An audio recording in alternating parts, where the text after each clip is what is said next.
So about a year ago, I'm spending some time with an ex-girlfriend of mine. And she turns to me and she says, there's something that I'd like you to know.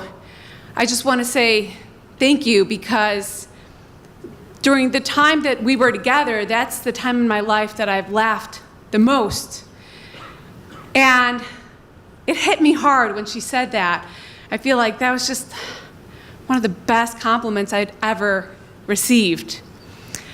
I really value playfulness and joy and levity within a relationship. And I started reflecting back on the time that we had spent together. I remember our first apartment together. We rented out this little mother-in-law suite.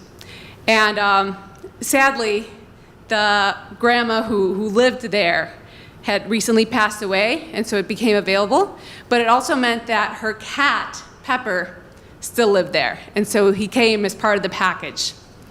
So they asked, is that okay? Are you okay with having Pepper there? And sure, we'll take Pepper on. I really felt for Pepper because, just having your person pass all of a sudden. So I decided that I was going to dedicate myself to loving Pepper and just doing the most that I could for him.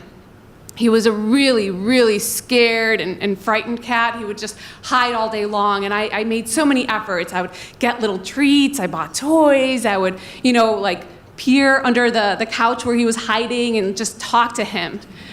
And months passed and nothing. I felt like I got no response from Pepper back, and I kept it up. I was like, I don't know if this is, making any sort of difference, but well, I do what I can. So back to Lisa. In our relationship, one of the things that I started doing was I would occasionally just pounce on her, right? I would just go rawr, and I would grab her and I would just pull her onto the couch or onto the bed and just smother her in kisses, and it was just a lot of fun and laughter. And Lisa was a lot quieter than me. She's petite, she's small, a lot more serious.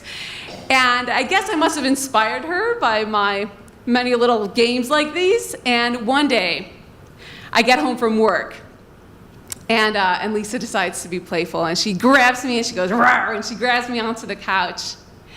And all of a sudden, we hear this strange noise. And I see something dark. She's she was on me, and so all of a sudden I see this dark shadow jump and land on her head. And it was Pepper. Pepper had jumped on her head and was screaming, claws digging into her head. And it was so scary. And I had to, we got up, and I had to actually push him off of her head. And there he was in the living room in front of us, and he's all just hair on end, and still just wouldn't stop. And oh my gosh, it was just the creepiest sound we had ever heard. So we take off and we run into the bathroom for safety. We're gonna give him some time, some space to calm down, poor Pepper. I was really freaked out, and I noticed that Lisa's bleeding because she actually had little puncture wounds in her head from where Pepper had been. And so I started tending to those, and we're in the bathroom so we can start washing them out and everything. And as I'm washing the little puncture wounds, all of a sudden it dawns on me, Pepper loves me. He was defending me, because obviously I was being attacked, and this was a weird occurrence, right? And I go to Lisa, he loves me. And she looked at me in disbelief. She was so hurt. She's like, I'm bleeding here, and all you care about is this stupid cat. And so, now, when she said that to me about that being, a really happy time for her in her life, I feel like Lisa forgives me for that moment where I put Pepper before her. Thank you.